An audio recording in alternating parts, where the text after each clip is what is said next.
Speak Between the Lines podcast. The shit that's uncool to talk about, we make cool to listen to. You're talking about you ain't had no choice. He was in the military. He can't just quit his job. So do you handle the money? If I didn't have access to it. Child, what kind of conversations do we talk? Let's talk about conversations we have before marriage. Because I'm getting into all these kind of conversations when we start talking about marriage. What is premarital counseling for? Do we talk about finances? What I'm telling you, okay, my first marriage, I was 21 when I got married. My ex-husband was 19. We were young. We had no business getting married. Well, we got there we go. See, let's put it all out there, child. That's why. I'm definitely not saying that, but there are people in that situation, though. They really have no choice sometimes. And yeah, the conversations aren't happening. And that's the point I'm trying to say is like, if you prepare yourself for situations like this, and before you even say, okay, this is going to be what it's going to be, or it's not going to be, like, I can't deal with that. That's the kind of conversations that need to be happening. That's why I brought that up, is that people get into these situations, and then when things hit the fan, it's like nobody talks about it, and it shouldn't be that way. And that's why I was bringing it up. Like, yeah, that's facts. You bring up a great point about how you could teach them how to budget and stuff, but there's some people that don't even have that conversation or have a right. They're naivety. I don't know how to say the words. I'm not even going to naivete. But they're so naive in the situation. Naivete. Yeah. But we got to move on to the next question, because that was a good I'm topic. with you, though. Like I'm with you, Amber C. On that. Wow. Y'all got some heavy hitting stuff. That was good. That was good. I'm going to ask the next question. Okay. Why can't men be more vulnerable and show more emotion and like their true feelings other than anger? Like, why do we always get the angry side? Like, we don't see all the sides of men. Like, we don't see the sad, just I'm mad or I'm just cool. Like, that's it. Everything else in between is like it don't exist, or if it does exist, y'all don't want to acknowledge it. Oh man. Oh, that's actually a really good question. I think because, one, I don't think that men's feelings outside of anger and cool are as accepted as people would like to think that they are. If a guy says like, man, dang, like I had a messed up day, or I'm feeling sad about this, depending on what it is, it can be kind of weighed against like, okay, well, is that really something to be upset about? And is that the case because he's a man? Like, let's just say, oh man, I had a bad day at work. You know what I'm saying? I was on the phone and dude cussed me out, messed me up. How is that going to be looked at if it's a man? You know what I'm saying? Is it going to be like, oh, man, like, suck it up, dude. Like, he cussed you out. Like, man, he just cussed you out. You know what I'm saying? I don't think our feelings are taken as seriously as men. And I think with women, y'all are just emotional, apparently. Yeah. You guys are just more emotionally in tune with yourself, which I think is really dope. But I think more people are more accepting of your range of emotions. Like, guys, I mean, we're taught to be the head honcho. We're taught to be the macho. Like, we're taught to not really show our feelings, because showing feelings is a sign of weakness. Now, we talk about this on our show all the time, and I feel like us three, we can be pretty open in a sense about how we feel about something. But I mean, what society tells you in a sense is like, nah, my guy, like, this ain't nothing to worry about. Like, suck it up, like you a dude. You know what I'm saying? Like, our feelings aren't really accepted. Right. They're just not. So I have a side question to that. Have you ever cried to a female other than your mom before? Like, have you ever shown that side of you to someone? And yes, I have. But it took a long time to get to that point. Like, this is something that's just recently happened. This isn't like some stuff that took place when I was like in my early 20s. You know what I'm saying? And I'm not talking about like crying over a chick. I'm talking about like something seriously where it like jacked me up. Like, no, this was recent. Like, this ain't something that's just happened throughout my life. You know what I mean? Yeah. I asked that because I feel men are vulnerable in like situations of like death, but when it's celebrating like something that's a good emotion, we don't see that a lot. But I did see my husband break down one day for something, and it wasn't like something that was expected, and it did catch me off guard, because I was like, oh wow, he's really going there, and it didn't like make me feel like, oh my God, he's such a punk or whatever. I felt like more like he was more in touch with his masculine side, because he was able to reach down that deep inside of him. As a society, we should be able to change that narrative. Like, it doesn't do anything for our kids, especially our boys. Yeah, I think there are and I could be completely wrong, but I think there are 3 times where society say that it's acceptable for men to cry: death, birth, and probably your marriage. Mm-hmm. And it's kind of interesting that you mentioned that about young boys, you know, kind of having this sense of toughness. I was actually talking to a little homie that I mentor, and he had something going on. I was like, man, so how are you feeling? Like, really? Like, how are you feeling? He was like, I don't know, Mr. John. I don't know how I feel. And it's like that sense of like not even being able to know how to express yourself outside of anger. Yeah, you can't even articulate it. And I think that's something that we should start working on. One, as grown men, us, but we should start instilling that in our young dudes. Like, do you feel sad? Feel sad. Do you feel pissed off? Feel pissed off. Are you hurting? Do you want to cry? Like, all that stuff is cool. Like, don't let anyone tell you that none of that's not okay, because all those are human emotions that you have a right to feel any way you do. Absolutely. In any situation that you feel whatever you feel. So I mean, it's kind of tough. It's the basis of a lot of issues that we have right now in society as a whole. And children are often taught to talk it out. You know, and we embrace emotions and emotionality in general. And we've learned how to communicate these feelings because it's always embraced and positively reinforced when we talk about it, when we cry and things like that. Boys, you be a big boy. Don't cry. Come on now. You're tough. You're a man. Be tough. And so instead of talking it out and understanding that, I have feelings, I'm going to feel them. It's like, keep it inside. Let it fester. We don't talk about these things. Why are you crying? Stop crying. I'm giving you something to cry about. Be a man. Like all this. So as you get older, it's created these incredibly toxic behaviors and a lot of people. And it's just, then that's up to the woman that you come, or a man or else, that comes up to the partner that you have in life who's willing to tolerate or to help you work with you with this part of yourself of being able to openly communicate that you have feelings. I was like, why you don't ever cry? Like, these are sad things. Like your grandfather just died and you trying to save face. And it wasn't a proud thing. Like, I can't let nobody see me cry. It literally was like a switch flipped on. It's just like, we must turn this off. I'm feeling too much right now.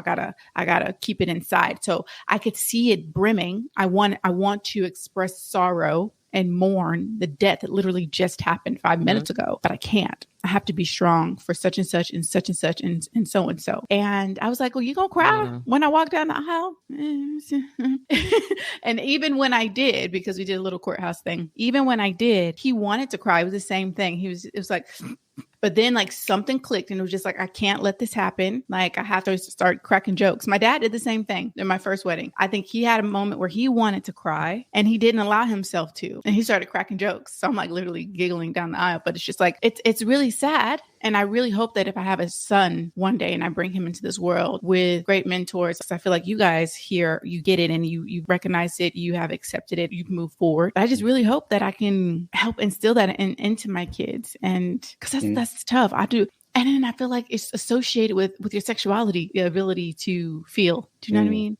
If you feel too much, you gay, or you homosexual, you feminine. That's feminine. Yeah, they'll definitely paint that brush. I think, and I'll be quick with it, but y'all remember that? I feel like, I can't remember if it was us. It had to be us. There was a scene in the movie where a tear dropped from old boy's face, but his Denzel? No. Was it Glory? Oh. And not us. Denzel is good for that. Nah, Denzel good. It's Get Out. Yeah, Get Out. Okay. Get Out. Yeah. That's pretty much society as a whole for men. It's like we wear this mask. If the tear drops, like the face doesn't change because it's not supposed to. It's a form of protection, whether that be in society, whether you're in the hood. I remember one of the early lessons I learned living in South Dallas for the short time that I was there was when you look at somebody, your posture has to be on point because they sense weakness. And if they sense weakness, you can get jumped. You're literally putting yourself in harm's way just by not maintaining posture, right? So that's something that we're taught. That's something that we're raised. Even in battle rap. I love battle rap. One of the most famous quotes of all time was, look at him, emotional, right? We know that, like, as men, we're not supposed to do that. We always have to be on point and portray that. And unfortunately, that becomes a habit that you can't turn off. It's just a mechanism. Just like you said, like your dad, he wanted to cry, but her pops started cracking jokes. Right. On the way down the aisle, it's like your brain kind of just does it because it's like, man, I got to make this moment not so serious. Correct. And so the jokes start to fly and you start doing a little kooky stuff to kind of like just get out of that feeling of like, yo, no, this ain't, you know what I'm saying? So Zakia knows in acting, we have 3 core emotions. Basically, what we do is break down the why for everything in our profession. So we always have to be like, why did you say that? Why did you think that? Why would that happen? What's the core emotion, the need, the objective? We have 3 core emotions, and that's going to be sad, happy, and or joyful, and then angry. These are the 3 core emotions. And the reasons that we are happy is usually we get what we want. We receive the response or the thing that we are wanting to get, and that gives us happiness and or joy. The next one is sadness. That is when we don't get what we want to get. And then you have anger. And anger is really interesting because anger is the refusal to accept that you did not get what you wanted. And not only is it that fact that you're refusing to accept something, but it also acts as kind of a warrior for sadness. It's like their champion. Call your champion. It's always going to be anger. It's going to be the one. And so it's really interesting to think about emotions, because when you said what you guys said is basically when you feel that coming, it's like, you know what, let me put my shield on here, my fighter. That was powerful. Wow. Mm-hmm.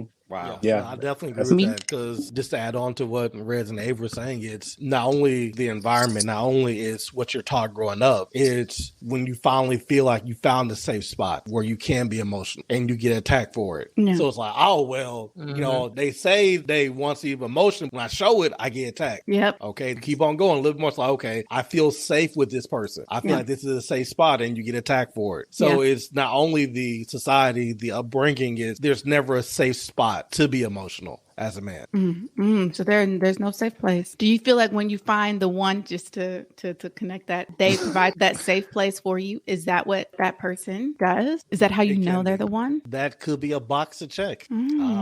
Interesting. All right, Rob, what's your question? What you got? What value do women have with keeping men in the friend zone?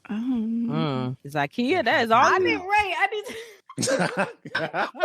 Ladies, man, I thought we had each other back here. Why is that me? I feel like you're going to articulate it better, and then we can pick. Yes, because I didn't have guys in the friend zone, so I can't answer that question. The last you said you don't have guys. I never have had guys in the friend zone like that. Like never I either had liked a guy in the friend zone. No, I never put a guy in the friend zone either. I like you or I. Well, I guess she answering your question, Rob. I don't see the value at all. I've never had a guy friend. But I mean, I've had a guy that has liked me, but I still tell them up front, hey, we could be friends, but there's not going to go past that. That's the friend zone. Okay, but is it acknowledged friend zone or not? Because there's 2 ways. There's ways I know where it can like be the girls spoken or unspoken. It is the friend zone. Yeah. Okay, well, I guess. But you actually acknowledged that one. You filed him away to his face, like you in the friend zone, bro. Yeah, but when I think of friend zone, I think of like a man thinks that there's a possibility, even though, and the woman has not clarified that, and she's just like leading him on, kind of thing. That's what I think of friend zone. When I have a friend zone, it's like it's a spectrum. Yeah, what do you mean by friend zone, J Rock? What you mean? It could be like I feel like it could be either way, because generally it's going to be a guy makes an advance at a woman, and it can be that she's just leading him on with not giving a definitive answer, and she knows for a fact that he wants something else, but it's just going to stop at the friend level. So even though she's like, okay, I want to be in a serious relationship or whatever the case is, he's like, oh no, we'll just be friends. Okay. So you know what his intent is. Okay. Instead of just saying, no, I'm not interested, you're still keeping him around for whatever the case is. And that's what I thought you meant at first. Yeah, I mean, I think that's considered the friend zone.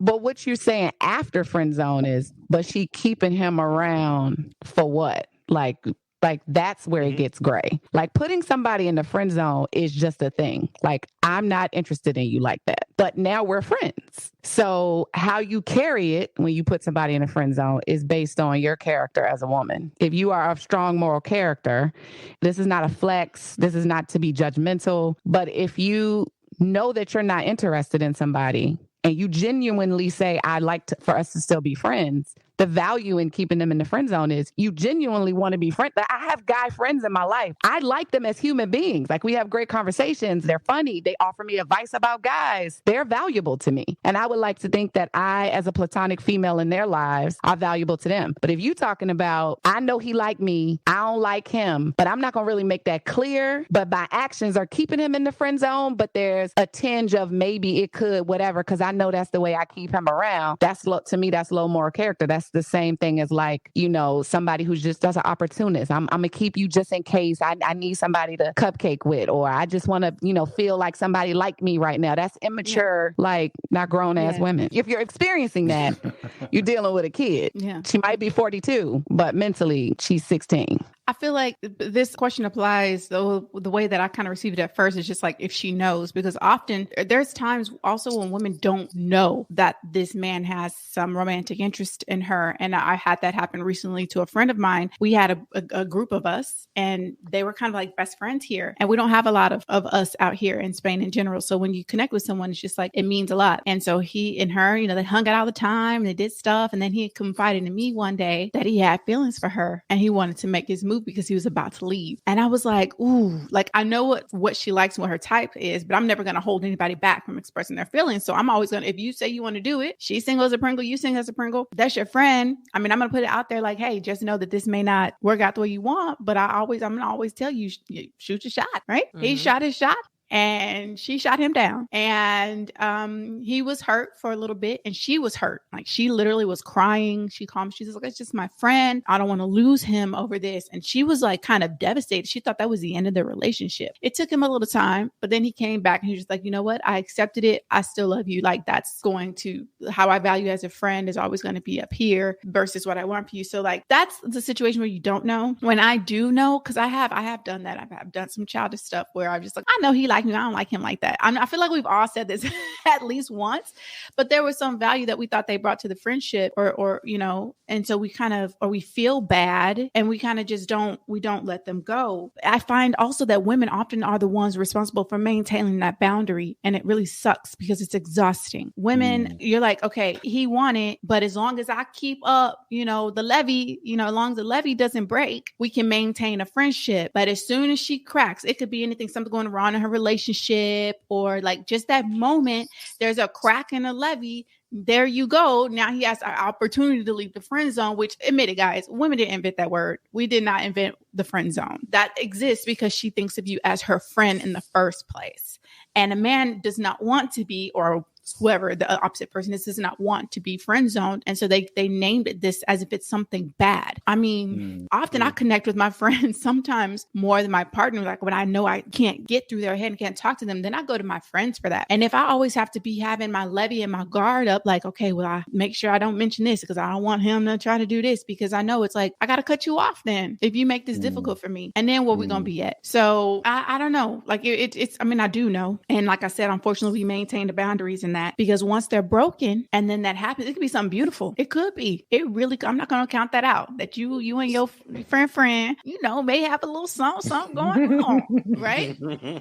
But at the end of the day, I don't really think the friend zone exists. I agree with Zakia that some people can put people in places like on reserve, like put you on a burner. It's called a burner relationship. I actually just read about it today, where it's just like they're on the burner, you're keeping them warm, but not too hot. You don't, I got to keep you right there. We want you bubbling over. And until you need them, like, oh, I might be single in the future, or I might need some attention at this point. So yeah, it's that sounds different though. What do you mean? Different than what? So the burner sounds like okay, the friend zone. Yeah, that's a man would call it the friend zone, I guess, on the outside looking in. If she got you on the burner, you gonna feel like you in the friend zone. You're not going to know that you a potential, you know, maybe, I don't know. We'll see. She going to treat you like a friend until the moment she feel like she wants some attention from you in a certain type of way, or she's, you know, not dating anyone at the moment and you're always there for her. So you the one she called because something happened to her car and she know you going to come running. Like, that's why I'm saying that shit is immature. And Amber's right. We've all done it. That's how I can speak on it.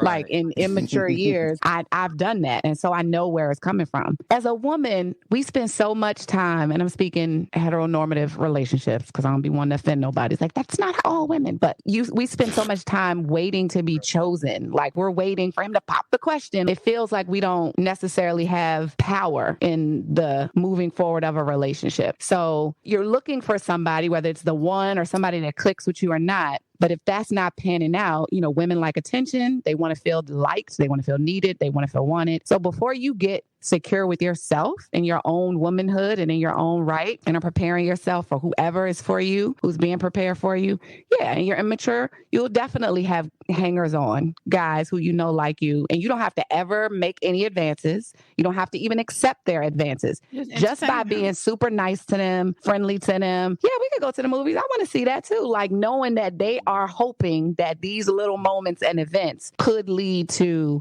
blah, blah, blah. But when you know it actively as a woman, you are using them.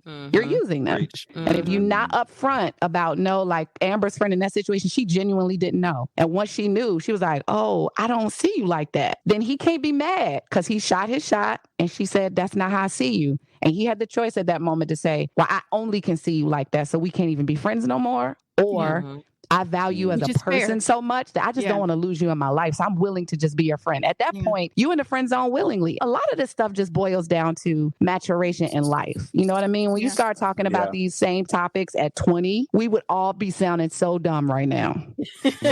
Sounding goofy. You know what I mean? Listening back 20 years later, like, oh man, how did anybody like me? So our perspectives now are a little higher minded. But that's stuff that still happens. I have, friends that are in my age group that still do that, J-Rock. I'll call them out because I'm not one of them friends that's going to be like, girl, I know, girl, keep him on the burner. Like, I'll call you like, bitch, now you know you don't like him. And you need to tell him. Release that man so you can find somebody that will cherish him. Yeah. Right. And to kind of speak on what you said, Zakia, I was actually listening to this, the Strawberry Letter on the Steve Harvey Morning Show a few weeks back. And there was literally a girl talking about how she really wants to be with her friend. He wanted to be with her like years ago. And then she put him in the friend zone and they still were friends. But now he's been in this like really happy, committed relationship. And he was like talking to his so-called friend saying like he wants to propose and she's trying to sabotage the relationship because now she wants him. World. So you've been putting this man on the burner, keeping him in the reserve, but you don't want him happy. It's like right, and selfish. Yeah. And then when that person moves on, then it's like, oh no, I want you now. Now it's too late, bro. I moved on. That's gone. Crazy. What? Yeah. Because that was gonna be my question too. Is like, do y'all feel like salt if a guy that you had on the burner, I guess, moves on? Is that a thing? Because you guys, yeah, it's a thing. I mean, but if you actually wanted him, that's the thing. It's like like she said, if you're selfish and immature, then yeah, you can have it where you don't want anybody else playing with your toys. Like you always want them available on your time. It's narcissism. You're using someone as trifling, but people do it. And people do it. Yeah. Facts. I think there's even a selfishness with guys too, because I think our whole goal is not the whole goal, but we want to try to like, how do you get out? How do you get out? Because we in our mind have that sense of like, just crack the door. So much time. There's no windows. There's no door. No, you literally, I can picture it. They just sitting there with a hammer and a nail, and literally just. And it could take weeks, it could take months, it could take years, but y'all gonna be there just hammering away until you put it. I'm wearing you down, baby. I remember when Urkel used to say that shit. That's what, at least that's what I've seen happen, and until there is a break in the levee, and it could be because people are human, women are human, and it could be a moment in her life where she's just like it's weakened from whatever she's going through. It could be emotional, trauma. It could be alcohol. Like it's just so many things that could lead up to this moment. And if someone who knows that someone has placed you in this quote unquote friend zone and they have a break in the levee, the question now is, do you take advantage of that? I mean, you know damn well that they didn't want you this whole time. And now you finally have an opportunity. Is it truly an opportunity, or is it like you seizing the moment of someone who's made it clear they don't want you, they're vulnerable, and you take advantage of the situation? Good. That's damn.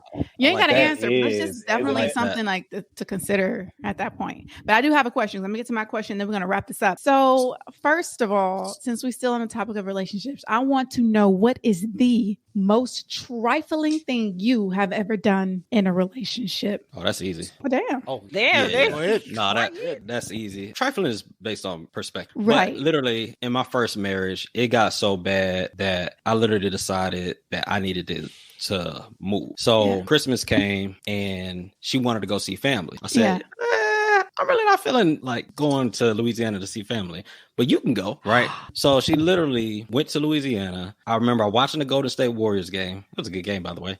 packed all my shit. Very good game. Got my PlayStation, and I literally left. I let her keep the TV. It was cool. Did you leave a note? Oh no! I didn't leave a note. Because I think I called her after I left. But she was already losing. I let her have Christmas though. I waited till the day after Christmas. But like literally, I had to go. What? I had to go, bro. I was sick. Wow. Man, when Amber C was talking about how when the money management is so bad, it can literally deteriorate a relationship. Like I lived that. Like that's literally how my first. Well, she cheated too beforehand, but sidebar. But no, I had to. I remember the whole build up to that was she told me she cheated. I forgave her. And then like 6 months later, she said, "Oh, by the way, I didn't cheat on you," which made me distrust her even more. It was a lot. And then she was taking like payday loans out behind my back. Like it was nuts. It was a lot. And so I remember making that decision and I had to leave. I can't even be mad at you about that. I mean that the way it happened is the rough, but like having to leave, recognizing that fact, respecting that fact, and then doing it. It's just like that's the way you went about it. Yeah, the way you went about it was trifling. Oh yeah, wow. Okay, who's next? Because I need to know. I gotta think on that one. I wasn't ready for that question. I've done a lot of trifling shit too, but let me think on it. Let me think. Oh wow, I can't say I've ever knowingly done anything trifling. Look at PC Rock, bro. Look at PC Rock. No, I mean like seriously, like okay, but what is the most trifling where you just been like you wouldn't want anybody to do that to you? I slept with a married woman. Oh, that's trifling. Don DeMarco, you ain't never told that story. Hold on. Yeah, bro, we got 150 episodes. We got an exclusive. So, in all fairness, I did not know she was married. I did not find out until after the fact. Okay, well then. I don't know if you're trying to clean that up. I need details. I don't know if I believe that one. Right. Did you ask? Never wore a wedding ring ever to work? So like it can't happen. Yeah, no, never. Like the only reason why I found out, it was a couple times. I'm just going to spend the night. It's like, oh no, my husband may come home. I was like, you're what? We said a couple of times. Man, a couple of times you were going to spend the night. But wait. How he turned his most trifling thing into she was trifling? I'm just saying, like she was the trifling one in this situation. You didn't know. PC Rock, bro. Or did you? Wait, once you found out, did you keep sleeping with her? Have sex with her again? Okay. Oh, man, you ain't even telling us nothing. No, Lord Galahad. Hold on. Words mean things. Unblemished. A couple of times I was going to spend the night. A couple of times. She was like, no, my husband's going to. Right, okay, yeah, you did say the hubby was going to be Words mean things. I mean, we've had sex before. But the first time you words mean things. What we doing? This story, no. The facts not facting. It ain't. Make it make sense. I like that. The facts not facting. I will credit you for that. The first time I left, a couple times there, it's like, okay, it's late. I've had a drink. Let me just stay here. So I know my husband may come. It's like, okay, nah, I can't do this. Okay, so that was one. So what happened next time? What was the couple? Was the other time? No, I'm saying multiple. Couple means multiple. The first time is we had sex. I left. We had sex a couple more times. Then it's like, okay, I came over one night. We had a couple drinks, had sex. I'm like, yo, let me just spend the night. It's like, he was trying to have pancakes with blueberries, bananas, and walnuts on there, drizzle maple syrup. T-bone steak, cheese, eggs, and Welch's grape. Y'all. He said, she good and married. No. And had you at the house. She was the trifling one. So you was at the crib, bro? You was at the spot? Because you ain't never told us this. Yeah, you ain't never mentioned this. Right. It's so funny how some women will let you into their vagina, but not their home. So it's funny that you got to do both. Like, yeah. Bro, and you didn't see no pictures? So she took all the pictures down. That's what I'm saying. Wait a minute. Your boys is not buying this. We're not rolling, bro. No pictures. They want receipts. They are not saying this shit add up. Was this a house or an apartment? What we looking at? Apartment. This is an apartment. So there's not much square footage. Not much square footage. Y'all, okay, listen. Is 1 bedroom, 2 bedroom? What we doing? Yo, they SVU and you. They SVU and you. Yeah. What did I just say? You see no money. Okay, so no boots 2 bedrooms in the closet. What's next question? 2 bedrooms. All right. How many square feet? What the? He not the realtor, Hey, whoa, no, hold on. I got this. No, we do this. I got this. How many bathrooms? Bro, we supposed to be against the girls. We're supposed to be against the girls. How many bathrooms, bro? Right? The girls. There was no do-rag, no wave grease, no We're nothing. supposed to be against the girls. I wasn't looking for nothing like that. Come on, dog. You use the bathroom. After you had sitting on the armrest couch. Right next to the Murrays, like, bro. Come on, bro. You seen the 360s. Come on, bro. Nah, bro. No.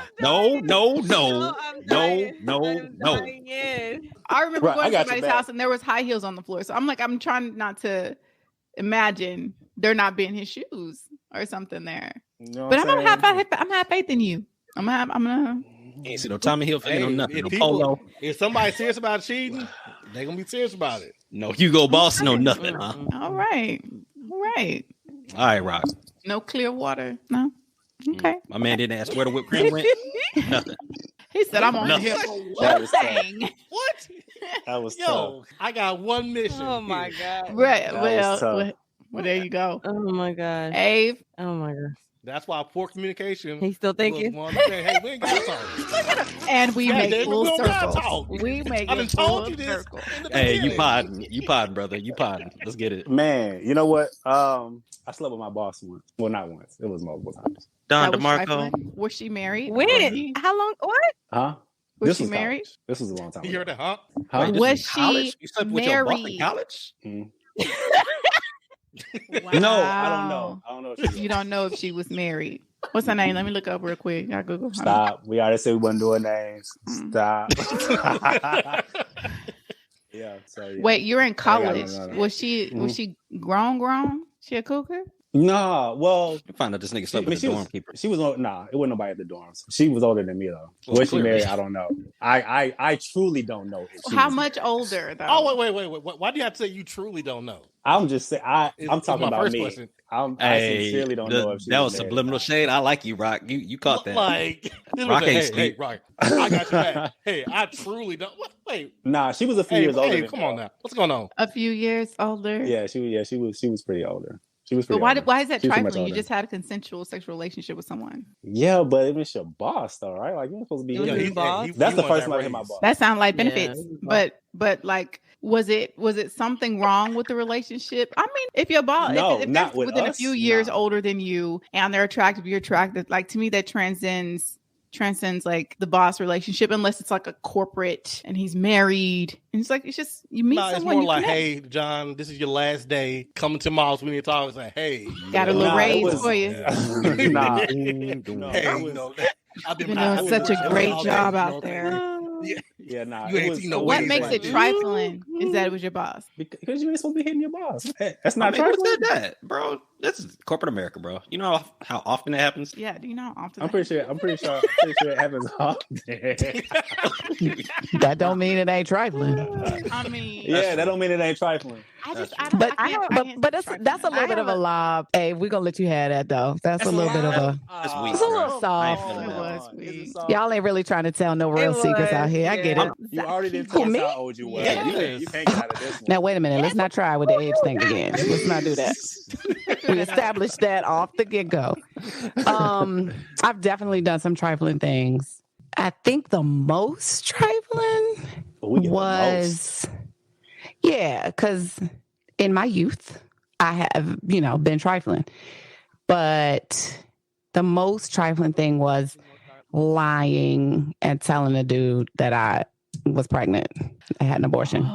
Oh, I've done that. I've done that. I'm guilty of that. Wow. What was the reason? To get someone to stay with you. He was trying to. Yep. Wait, what? I missed it. And it did not work. Yep. Yeah. Get them to stay with you because I'm guilty of that. I've done that myself. Wow. Oh, that's heavy. But that one act with that one guy sent me on a journey of self-discovery, like my womanhood and why I wasn't valuing myself. Like that was a transitional moment for me in my growth. So I regret it because it's trifling to do, but I don't regret it from a place of like in life, you make missteps that can take you somewhere else. Because I don't know how much longer I would have been immature like that and needing attention and needing a man to validate me and wanting somebody to stay that didn't want to be there, which is toxic for me anyway. I don't know how much longer I would have continued that path because I didn't grow up seeing a healthy, loving relationship between my parents. Like they stayed together, but it was always bickering. They were never affectionate. Like my ideal what a relationship would look like was the Huxtables. Like I was waiting for that moment in my life. Like I wanted the Dwayne Wayne and Whitley moment. Like I wanted all of that stuff to be my life. Yeah. So not having those moments, like as I was growing up, because I was, I think me and Amber have talked about this, Amber W, like being awkward and having your ugly swan moment, growing into the, so like I didn't get a lot of that, like cool girl in high school with all the, football player boyfriend type situation.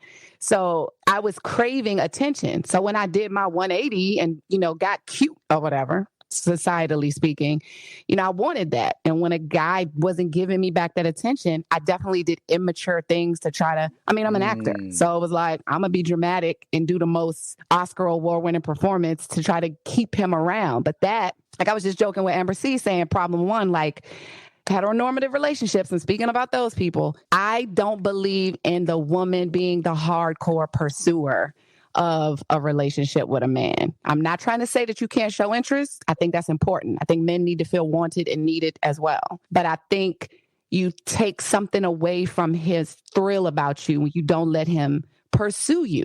And I ain't saying, lead him on. So do you see there's no situation where a woman should pursue a man? No. I don't think that a woman can't pursue. Like, I think that women being bold enough to show interest and say, like, I'd like for us to go out or whatever, I think that's commendable. I don't think that women have to sit with their hands neatly folded and wait for a man to do all the work. I just think that the bulk of the courting, I do believe in the courting process. I think the bulk of the courting process should kind of be his lead, because men, I'm speaking again, traditional heteronormative relationships, men also feel more in control of the situation when they're able to make the advances. I think that's part of masculinity, the way I know it to be. I think there's a thrill involved. I hate to call it the hunt, but I do think there's a thrill involved when a man, pursues and gets some feedback that feels good. I think there's a dance that happens. And I think that that is what ignites some of that spark. And if the woman is so available and always pursuing and always doing the calling and initiating the events and doing all the romantic gestures and blah, blah, blah, I think the man's place is a little bit uncertain. Like, where is his hunt? Where is his thrill? Where is his chase? I hate to make it animalistic like that, but that has been my experience, that the more of the pursuit that's on him, the happier he feels. And the more I feel like pursued as a woman, I want that type of attention. And most of my female friends like that too. So I'm with it. I just think, balance it, do the dance, let him lead. Yeah. So as long as you kind of just show a little interest, like, you fine or whatever, like at that point he should be like, all right, like I'm out for blood. You know what I'm saying? For the most part. Yes. Right. Yeah. Right. As long as she is reciprocating. Yeah, reciprocating that interest, I think it's up to him to kind of lead how far this goes, right? And if she's not interested, she need to be upfront about that, friends or not friends, but being upfront about that. But if she is, she should let him know that his advances are welcomed and give him something back too. And then I'm also a big proponent of women in relationships and in the courting process doing romantic things for the guy too. I don't think it's all on you to plan everything. And I think women can really go over the top and show men that they can be, spoiled too. I'm so for that. Yeah. Agreed. Yeah. Absolutely. 100% agreed on that fact. Cause I am the romantic one. And I know you are too. We're both romantics. And so I'm all about being the one taking over, planning these picnics and these romantic walks on the beach. Like, I'm all about that, and not leaving that in the hands of the guys. Cause it is what it is. And I think it's fair. They need to be pampered too sometimes, babies. Make them feel good. I had a question that goes so well with that. Make it quick. Make it quick. Do y'all think that sex is considered a Valentine's Day gift? No. Hell no. Come on. Y'all know me for how many days? Do you consider sex a birthday gift? Let's go. You say go out. This is breaking news. I don't think sex is a Valentine's Day gift. Yeah, like a man does this, give you flowers, and all y'all do is give him something. No, that may be. I mean, I do know that it's common to hear that women use sex as currency. She took that shot from a prior relationship. She was like, that might be what's going on in your house. That's not unheard of. That's what you settled for. Yeah, right. Like, it was a question on my iPad. I mean, it's not uncommon. Said, I gave you a shot, boy. That women use sex as currency. That has happened. Where they use sex because they know they're going to get something out of it, or he's doing all this, I'll give him a little something, and then I ain't got to do nothing else. There's people out there that do believe that and that do act that way. I have seen it. I do not think that it's fair enough. I would not do that. I think plan the whole Valentine's Day. Yeah, it's so cheap because then it's like, what do you bring to the table other than coochie at the end of the day? Unless y'all ain't having sex in your relationship, so that's like a treat because we barely, I'm in that bad sex relationship that we talked about earlier. So when I do get it, it's amazing because I'm getting some, maybe. But if you're a healthy, sexually active couple, and birthdays and Christmas and Valentine's Day, anytime where women feel like they're supposed to be, pampered and spoiled, and your response is, "Well, we had sex," or "I gave you head," that's it. Like, that's not reciprocal to me. No, not at all. It doesn't have to be an actual physical gift. It could be something like you cooked her favorite meal, or you going on a walk, like a picnic on the beach. It doesn't have to be like you go to the store and buy her something, or y'all take a cooking class together. It don't have to be that, but y'all have to put some more thought into your gifts. Like, that's true. For real, man. Put more thought into your gift, because women are mostly the creative ones. But come on, they're so easy. There's so many ways nowadays that you could be romantic without having to spend a whole bunch of money. Oh, then we got to get into love languages, because then that's the way how you know to gift your partner. But that's like a whole nother episode. Yeah, that's gonna be. But wait, I thought Abe was asking, do women think that them giving the man sex is considered a gift enough? Yeah. No. Yeah. I know men bet not be walking around here thinking that dropping off some dick is a gift. I misunderstood that question too. No. It's dropping off some good dick. All right. Clarification. Because we know she ain't taking no bad sex. She ain't taking no bad sex. She has made that blatantly clear.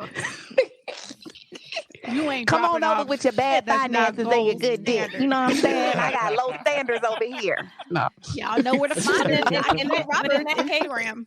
But in that case, no, I don't think giving a man sex for Valentine's Day is a gift. No, that's not a gift. That's not like, here's a gift. Like, now, if you want to make it, you can give a gift and then say, okay, I want to end the night with like a sexy stripper dance, or you took some pole dancing lessons, and you want to add on to it as like, okay, the sex is not the gift, but what I did to lead up to it is a gift. You could do that. But yes, but I think giving it and that being your gift, that being a replacement for gift, that's whack. Don't do that. Crack is whack. Both ends is whack. Facts. Okay, so we have gone through and talked about and discussed a lot of things, and I got some insight. I'm not even gonna lie. Like, I really got some insight on some things, and it was really nice to get a male perspective, a masculine perspective on some of the things that, that we kind of go around assuming that we know about you based on our interactions from the outside. So to wrap this up, two things briefly, just kind of a two-parter. So give me what you have taken from this interaction that we've had today with each other. Y'all joining us on here, just shooting the shit, just having a good time. And then what's the most valuable piece of advice you have ever received? I think from this conversation, what I liked about it is that you can have topics about real things, have vulnerable moments, but still be able to laugh and joke through all of it. And I think that's important, especially when you're dealing with the opposite sex, right? Like me, Rock and Rez, like, we get on and we talk our noise and all that stuff, but to have women also to be able to do that with, and then also get into like some of the I think Amber C asked the question about men and vulnerability, and be able to address that confidently and still be able to laugh and joke and all that stuff. I think that's really important. A really important thing that happened a part of this conversation and in communication altogether. So I think that's kind of what I got from it. I think it's pretty cool. I really enjoyed this a lot. Bet. Yeah. Facts. And the most valuable piece of advice that I've ever received in life.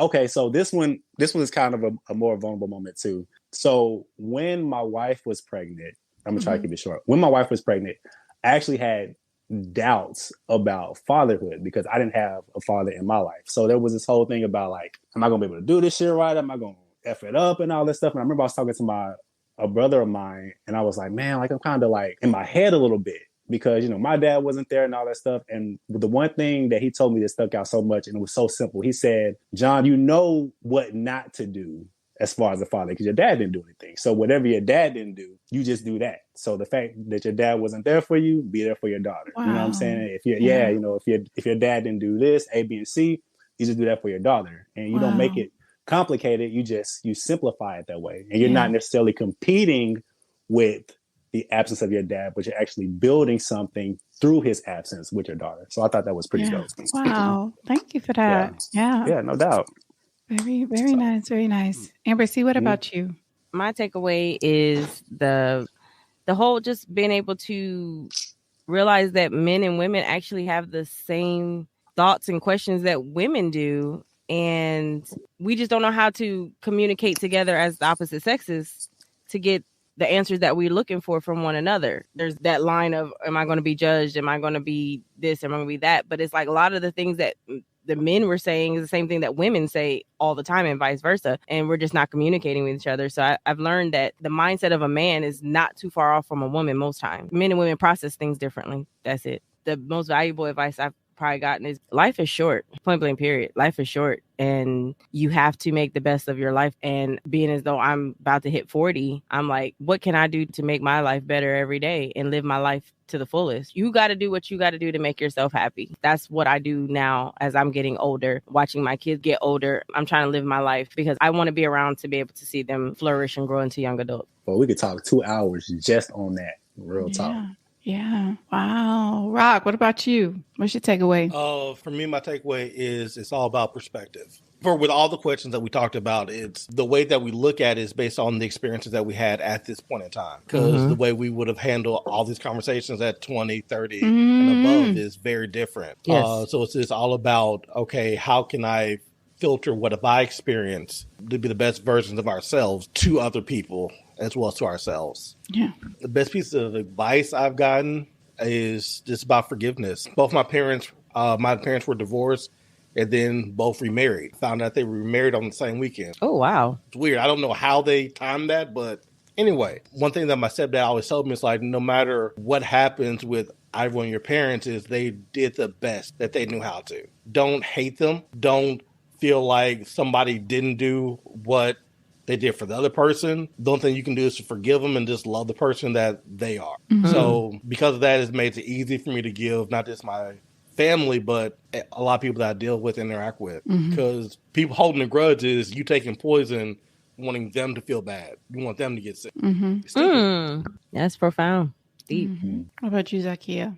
Definitely my takeaway is very direct. I didn't comment a lot when we were having the conversation about male vulnerability. I was like in agreement emphatically, but silently. But to listen to 3 intelligent, funny, charismatic, attractive, well-off Black men, strong Black men, sit and talk about not having a place that feels safe and how difficult it is to operate in a society that doesn't set it up for you to feel safe to show your emotions. And even when you're encouraged to do it, that it sometimes backfires on you. Sometimes I think I know all that stuff, but when I hear it from the mouths of men, especially Black men, I immediately feel guilty for any time that I was not that place for a Black man in my life, be it a relationship, a father or a brother, a good male friend or cousin, whatever, because there are probably so little outlets for you to do that. And I'm like the most emotional person and will emote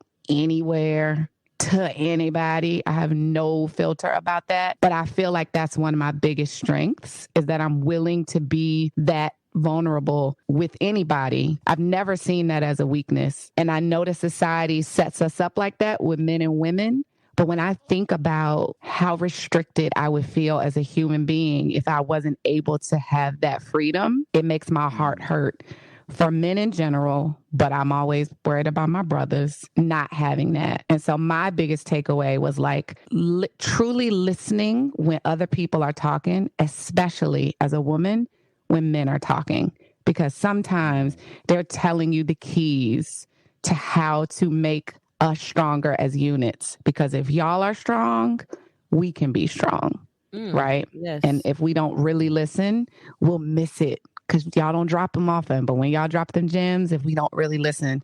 So biggest takeaway was to truly listen when y'all talk. But what I heard when I listened today was that about the safe space. And so moving forward, because, you know, I'm a grown woman now, so I be doing mature things. I will be implementing that into my life intentionally. I believe in moving with intention. And the best piece of advice I ever got, there's a best piece of advice and then like a thing that I try to live by. I don't know who told me this, but I feel like I just live by it. So whoever told me, but J-Rock kind of just hit on it. Like people just doing the best they can with what they got. And to try to remember that in every day of my life, like people that piss me off, cut me off on the road, a casting director, a male, I've been sexually assaulted, and it don't need to get heavy because I've done the work. He's just doing the best that he know how to do with whatever tools he was given. He probably wasn't given much. Like I can forgive that and move on to like not like what he just said about holding that toxicity of the grudge, like to move through stuff. But the best piece of advice I ever got was my third grade teacher told me, know your history, and that I've never forgotten that. So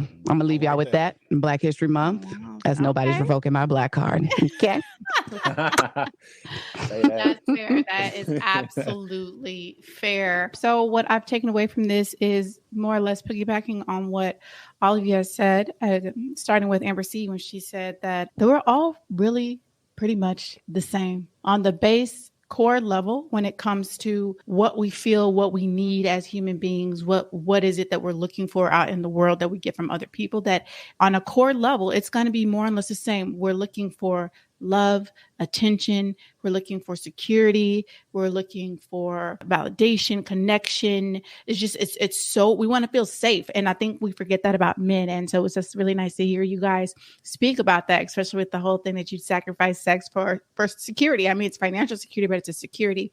And we don't often think about men feeling like Zakia said, safe. And that having this desire for security supersedes like for themselves. Like they want it for their family. They want it for their children. They want it for their legacy. And if you're not given that, that's going to supersede what we